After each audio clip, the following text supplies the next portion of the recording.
দুপুর বন্ধুরা, তোমাদের মাঝে নিয়ে চলে এলাম সম্পূর্ণ বাটা মশলা ব্যবহার করে চিকেনের রেসিপি। তো চলো তাহলে সঙ্গে থাকো। প্রথমে আমি চিকেনটাকে ম্যারিনেট করে রেখেছি দই দই দিয়ে। প্রায় 1-2 ঘন্টা আমি সবসময় যখনই করি ম্যারিনেট করে রেখে দিই। এবার এর সঙ্গে কি কি মশলা লাগবে, ন্যাচারালি মশলা চিকেনের জন্য সবাই জানো, যারা নতুন তাদের জন্য কাজে লাগবে। তো আদা, রসুন, পেঁয়াজ, টমেটো, শুকনো বা কাঁচা যে যেমন পছন্দ মতন দেবে। এই যে দই দিয়ে ম্যারিনেট করে রাখার পর আগে কড়াইতে তেল দিয়ে আলুটাকে ভেজে নিয়েছি। চিকেনে বা মাটনে আলু ছাড়া যেন ভালো লাগে না।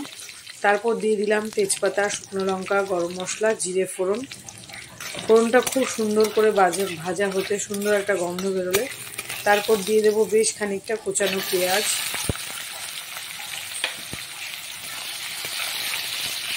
পেঁয়াজটা দিয়ে একটু ভাজা হতে তারপর আমি এর জন্য যে মশলাটা লাগবে, আদা রসুন খানিকটা বেটে দেবো আমি, আদা রসুন আর পেঁয়াজটাও একটু বেটে দেবো। এবার পেঁয়াজটা ভাজা হতে থাকবে, তার মধ্যে আমি দিয়ে দিলাম এই যে বেটে নিয়েছি, শিলে বেটে নিয়েছি। এবার দিয়ে দিলাম এখানে শুকনো লঙ্কা, আদা রসুন আর পেঁয়াজ। এবার এই মশলাটাকে একটু, এখন কিন্তু আমি নুন দেইনি, এবারে আলুর সাথে ভাজার সময় যখন নুন দিয়েছিলাম সেইটা নুনটা আমি একটু বাদেই দেব। তারপর কষা প্রায় হতে খানিকটা করে নিয়ে তারপর আমি দিয়ে দিলাম ম্যারিনেট করা চিকেনটাকে। চিকেনটা প্রায় 1-2 ঘন্টা, প্রায় আমি 2 ঘন্টা ম্যারিনেট করে রেখেছি দই দিয়ে। তারপর চিকেনটা দিয়ে দিলাম, দিয়ে এবার গ্যাসের হিটটা বাড়িয়ে সুন্দর করে কষে নেব। কষাটা আমার হয়ে গেছে প্রায়। তারপর এখানে আমি বাটা মশলা ইউজ করলাম, ধনে বাটা, জিরে বাটা, কালারের জন্য কাশ্মীরি লঙ্কার গুঁড়ো আর দিয়ে দিলাম হলুদ গুঁড়ো। আর আজকের মাংসটা এতটাই ভালো হয়েছে সত্যি, বাটা মশলা ইউজ করে তার স্বাদটা কিন্তু গুঁড়ো মশলার থেকে দ্বিগুণ হয়। আর আমার বাটা মশলা ব্যবহার করতেই ভালো লাগে, সব সময় চেষ্টা করি যে আমি বাটা মশলা দিয়ে রান্না করার জন্য। এবার কখনো হয় না, কাজের তাড়া বা বেরোনোর তাড়া ছেলেকে নিয়ে সেই সময় হয় না। এবার বাটা মশলা যে কোনো কিছু রান্না করলে তার স্বাদ গুঁড়ো মশলার থেকে দ্বিগুণ হয়।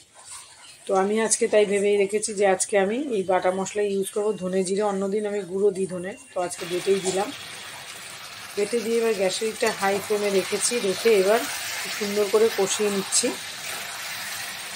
দিয়ে দিলাম একটা ছোটো সাইজের টমেটো দিয়েও আর একটু নাড়িয়ে চাড়িয়ে নেবো। এখানে আমি খুব বেশি ঝোল রাখবো না, একদম চিকেন কষা সেই রকম রেখেছি। মাংস থেকে যে জলটা বেরোবে সেই জলটা আমি আলুটা ভাজার পর একটা বাটিতে রেখে তার মধ্যে একটু গরম জল দিয়ে রেখে দিই, তাহলে সেই জলটা একটু গরম হয়ে যাবে। আলাদা করে আমার গরম জল করার প্রয়োজন নেই, কারণ মাংসের সব গরম জল দিলেই বেশি ভালো হয়, মানে টেস্টটা ভালো হয়। ব্যাস এইভাবেই রেখে আমি ঢাকা চাপা দিয়ে হতে দিয়েছিলাম প্রায় 5-10 মিনিটের জন্য। এই যে ঢাকাটা খুলে নিয়েছি, এবার চিকেন থেকে আরেকটু জল বেরিয়েছে।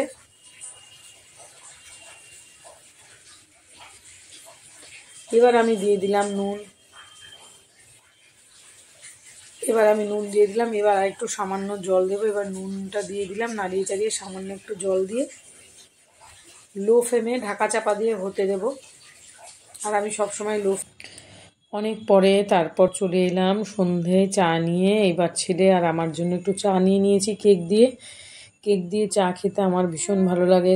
তোমাদের কাদের ভালো লাগে কমেন্ট করে বলবে। তো চলো ভিডিওটা এখানে এন্ড করছি, আবার আসবো অন্য কোনো ভিডিওর সঙ্গে।